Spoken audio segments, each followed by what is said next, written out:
Well, welcome to the Kiepersol Texas podcast. My name is Michael Roth. Today, we're actually out in the original part of the vineyard, the 1 acre test plot that we did to see if we can even grow grapes in East Texas, because we weren't 100% sure. Really, nobody at that time was growing grapes back all the way in 1998. 20 years later. Yeah, 20 years later, and you know, we still use guineas to kind of help our farm and manage our vineyard, and just kind of cool. If you've never seen a guinea feather, this is what it looks like. What's super exciting is that we're actually with Alex Lee today. He's actually officially our winemaker now. Last episode, he was the assistant winemaker. So that gives us about a 3-month gap between the last episode and this episode. And mainly has to do with the fact that we've been had our heads down. We've been working real hard. We've had harvest. We've had a lot of other things come up. And so we're getting back on the bandwagon with our podcast. Alex, how you doing? Oh, I'm doing great. Hopefully the last title change for myself for a little while there. Enjoying the lovely weather we have now. This fall just started here. So today we're going to talk about our 2016 Bourbon Barrel-aged Merlot. Okay, so if anybody orders Merlot, we're not drinking it, right? We're not having any Merlot. No, that's right. Oh, but we're pretty big fans of Merlot here, no matter what that movie Sideways says. We have moved past that point, and actually we celebrate our Merlot. We've had a lot of success. It's one of my favorite grapes to work with here. Year after year, it just turns out exceptionally well, especially in our red categories in both our blends with the Merlot and our single varietals. So this is a single variety Merlot, but what makes this one especially something extra was how we aged it in bourbon barrels.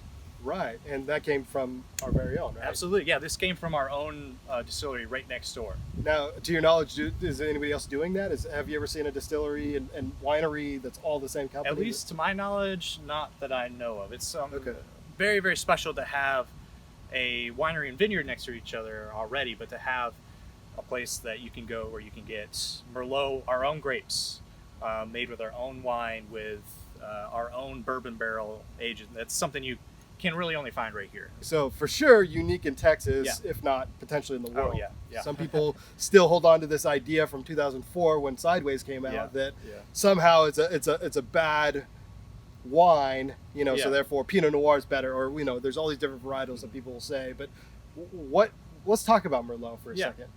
Yeah, so a lot of that stigma, talk about Sideways of course, but it's overshadowed by King Cabernet pretty often out there, and they're actually genetically very, very similar.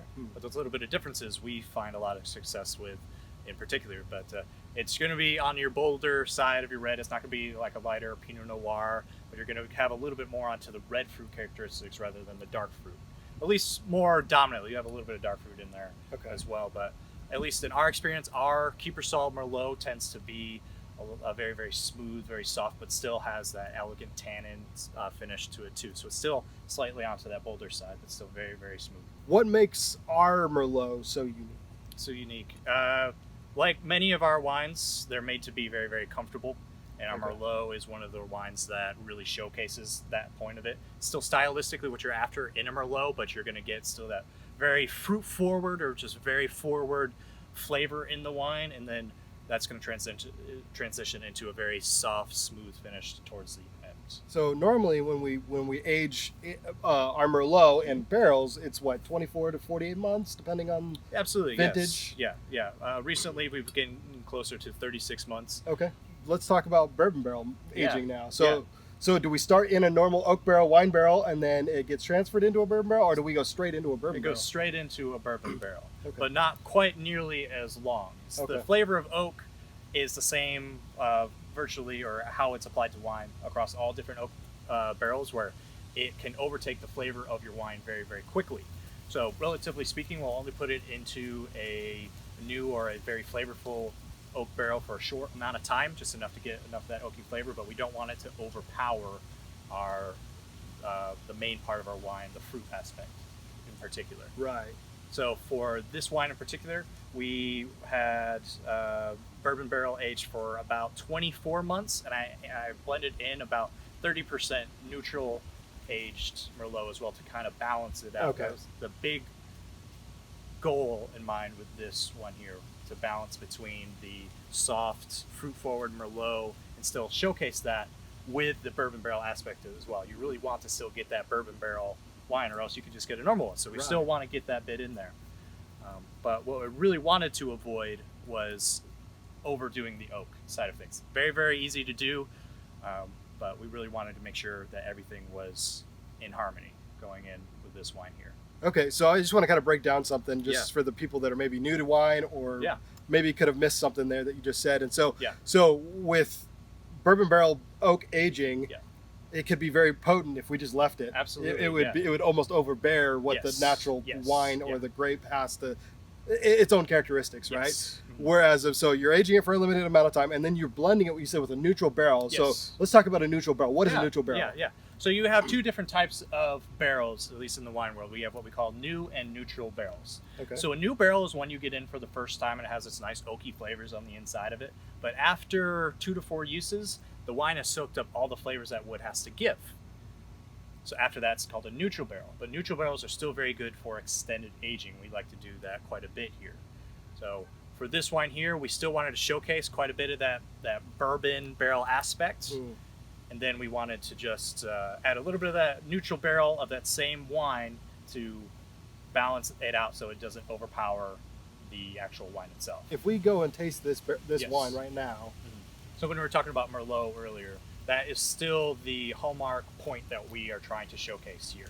And the bourbon aspect was just a highlight portion to that. So you're still going to get that nice, bright, ripe red fruit going on, but that bourbon barrel aspect is almost heightens the smoothness. It still keeps that nice, smooth caramel aspect to it. I get a lot of people saying like butterscotch and vanilla, very deep, slightly smoky, like burnt caramel aspects to it. And this almost undefinable bourbon aspect as well. Still the same alcohol. We didn't actually add any extra bourbon. We were just getting that nice seasoned oak character from the barrel itself. What would you suggest pairing this with? Like, if you're going to pair this with a meal? At our restaurant here, we do a charred steak, or you can just have a little bit of a char to a steak where it's just above caramelized. Don't over blacken it at all. You don't want to hurt your steak too much, but something that you can really pair that slightly smoked to is the number one pairing that I can imagine right now. But going into fall here as well, you can do a lot of your like a pumpkin soup, a really hearty one like that. This will pair really nicely to that sweeter aspect to it, and a lot of like corn chowders as well. So do you think polenta would be a good option? Oh, yeah, absolutely. Yeah. A lot of your heartier cheeses, and Thanksgiving, really. When Thanksgiving's coming up and you got your smoked turkey and your ham right there, it's going to be able to take you all the way through dinner. The smoked flavor is very, very light, so it's going to pair extremely well to your already smokier meats that are out there without doubling down on it. It's more just going to highlight it and really excite the intricacies in between those. This was one of the first wines that you ever got the chance to really work on. It's my firstborn here. Let's talk about that. Like, what was that like working with Michael to get this kind of prepared and to get into its place? Yeah. So I joined Kiepersol about 6 years ago, just as a server. At the restaurant. At the restaurant, yes, at the restaurant there. And I got a chance to work under Michael McLennan just as a cellar rat about 2 years ago. And just learning everything from the ground up, from the winemaking and being involved onto the wine carrying side of things from there on up. So especially getting a lot of the scientific knowledge of it. So I wasn't here for this particular harvest, but I was the one who carried it through towards the last part of the aging and to the blending side of things there.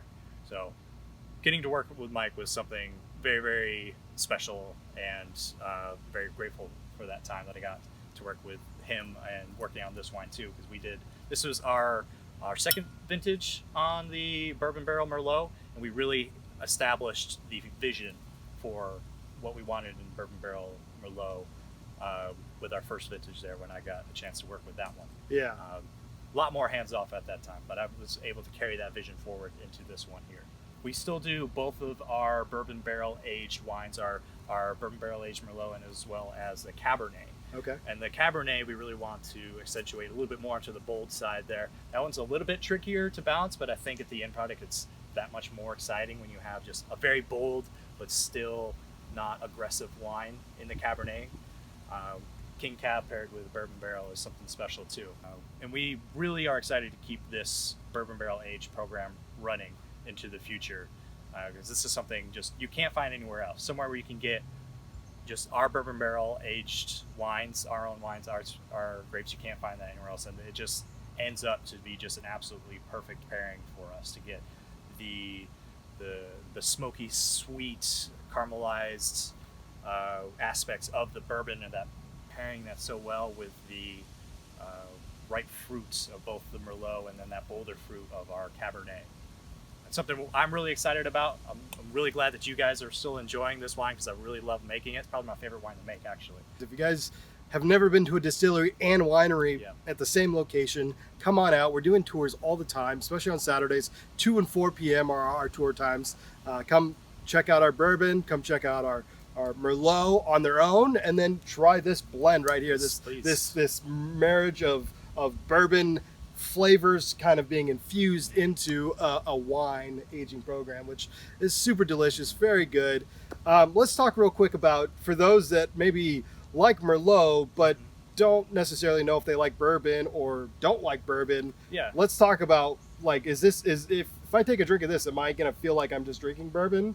Or what that's a great question. I've had that question quite a bit before, and we're really working with the seasoned barrel aspect of it. This isn't us adding any bourbon into it.